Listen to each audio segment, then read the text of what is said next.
money to give everyone in the audience tonight $1 million.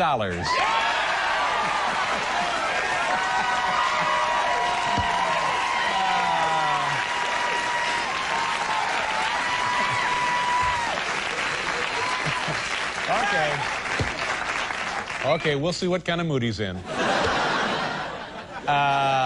Ladies and gentlemen, please welcome the author of this book right here, Trump, The Art of the Deal, Donald Trump. Hi, Donald. Good to see you. Nice of you to stop by. Thank you, David. You know, at the beginning of the show, I said you either love him or you hate him. Now, do you find that that's true, or does everybody love you, or does everybody hate you? No, most people love me, and a few really have great distaste for me, David. And why is it that those people, that few, would not care for you? Because you're so successful? I can't imagine. No, I don't think so. It's just I sort of speak my mind a little bit like you in that respect. Yeah. A little bit like a little bit like me. Not too much, hopefully. How much are you worth right now, as you're sitting right here? Zero idea, David. It depends on what's happening with the world and the market. But the $1 million for each person in the audience sounds like it could be an intriguing idea. Yeah.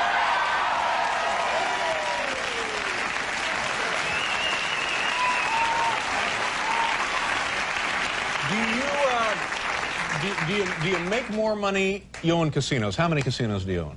We have 4 casinos. 4 casinos in Paradise Island, Atlantic City, and it's really been very fabulous. Now, do you make more money from the casinos or more money in real estate development? Well, probably real estate in a sense, but real estate is an appreciation business, whereas the casinos are cash flow, and I don't know, I never really even think of it in those terms. I tried doing a great job.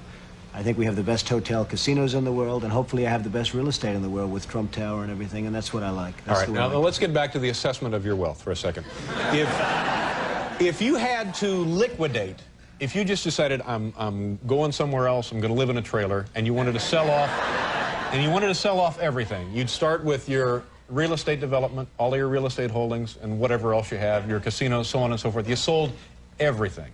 Right. How big would that check be that you put in your pocket when you headed west for the trailer? Well, I hate to disappoint, but I have zero idea, David. How come this seat is at such a low level? You know, I'm looking at him. He's got this stage rigged, folks. No. But that seat is a good half, 6 inches higher than my seat. And so am I. Huh? I see. But no, I'm serious. I think that this... I'm not going to get you off that subject. No, this is... I think this is the kind of thing that people love to fantasize about, because you were unquestionably one of the most successful men in the country, if not the world, and also one of the wealthiest. So, give us a figure that we might ponder here. You'll never get it out of me, David. You'll never get it out of me. You'll try, but you'll never get it. Let's get something like how we're going to become more successful. Let's talk about that. I read something this afternoon that said in the bank right now you have $500 million in cash. In cash. Is that a fair? Which paper did you read that in? Well, I can't divulge those sources. You have to give me the newspaper. No, just tell me, is that not true, or is that close? Am I nuts here? Well, I don't know. You have to tell me where you got that, David. This is a very unusual interview, folks. You won't put a figure, just an imaginary figure? Never would. $1 billion. You're worth $1 billion? Perhaps. Perhaps. Perhaps. Are we the low side of perhaps or the high side of?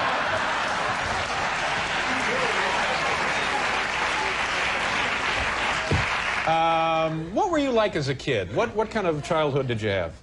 Well, I had a good childhood, wonderful parents, really good parents, and it was a good, solid childhood, I'd say. Very normal in a lot of respects, but a very, very solid childhood. Yeah.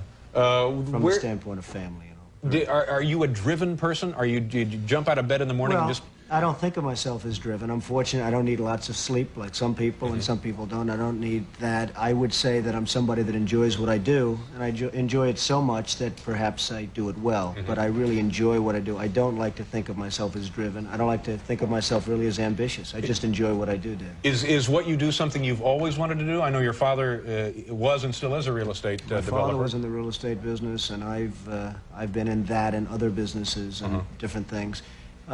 I like what I'm doing. I just enjoy what I'm doing. I love the real estate business, and I love the other businesses that I'm in. Could you have done it without your father as a support system, both emotionally and financially? Did he help you out when you were starting? The emotional was very important. I learned a lot from my father, more than anything else. I learned a lot. My father was out in sort of a tough business in Brooklyn, Queens, rent-control property and various properties, and it wasn't a great business. It was a good business, and he was a solid guy and a bright guy.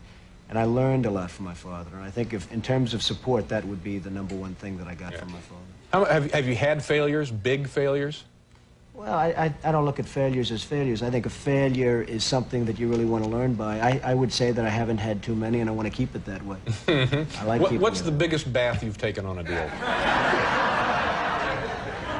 I don't know if I can answer it yet. I mean, let's see what happens. So far, I've been very fortunate. But, I mean, we've all been fortunate. Markets have been going up other than a few weeks ago. Now, did you get hurt in the stock market then? Not particularly, but I think everybody gets hurt because when you lose $1 trillion or whatever throughout the world, I suspect everybody's hurt indirectly. I'm in the real estate business. You sell apartments, you sell this, you sell that. Perhaps people don't have as much.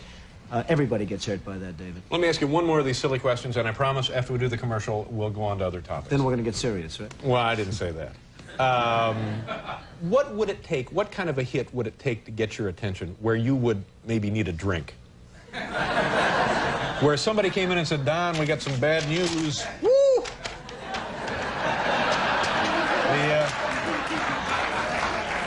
That's 7-Eleven in Akron. Well, what?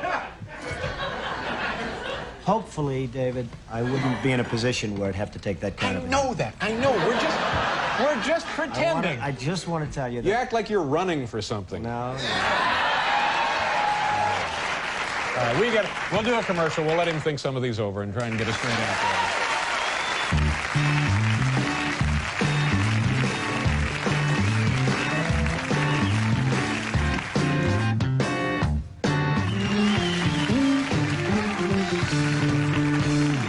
Okay, Donald Trump is here. You're on the cover of the new issue of People magazine. I don't know what I'm beating around the bush here. I don't know why you're being so goofy about this. It says on the cover, you're a billionaire. It does say that? Yeah. Well, if people says it, I would have to believe it. When people says it... What's the deal with you and Ed Koch? Is this an old irritation between the two of you, or is this something new? No, it's really not. Ed Koch is a man who I've liked at some points in terms of... I have no objection to Ed except for one thing. He's not a very capable or competent mayor. He's done... Whoa! He's done a bad, as most of you New Yorkers would probably know, he's done a pretty bad job running New York, and that hurts me and it hurts everybody. And when I see somebody that's not competent and he's running something, and something that I have really a big stake in, it bothers me and I do something about it. Are you speaking from a position of somebody who has a lot of really, really special interest in the city? No, it's not I do have a special interest. I have a special interest in New York. New York City is a hot city. It's a great city. It's the greatest city in the world, according to many, and according you're here, and we're also here. Right. And I hate to see some of the things happening with New York that have happened under the Koch administration. So I hit him pretty hard in the book, but I hit him fairly in the book. I hit him very fairly. Yeah. Probably very hard in the book, but very fairly. Is it kind of a pointless defense to say that this city is so big that it is actually unmanageable to a certain extent, and he's doing the best he can, sort of just tending it day to day? No, I don't think so. I mean, I hope that's never a defense of anybody. I did the Woolman skating rink in 4 months for $2 million or $2.5 million. They started 7 years before that and were unable to build it. I think they spent something like $15 million. This is a huge ice skating facility in Central Park, which the city was... 7 years. 7 years. 7 years, they could not get it open. They could not build it, yeah. And we did it in 4 months. So, you know, you say, hey, it's big and everything else, and give them a little bit more time, but the fact is, that's a disgrace. The zoos are a disgrace. The subways, the schools. But it's really, David, it's really management. It's management, it's competence, it's capability, it's just basic ability, and Ed Koch doesn't have it. Yeah, but you're speaking again from the over-the-fence in private enterprise. He's trying to run a municipal administration. It can be done. You think it could be done? Absolutely. By the right person, it could be done. Yeah.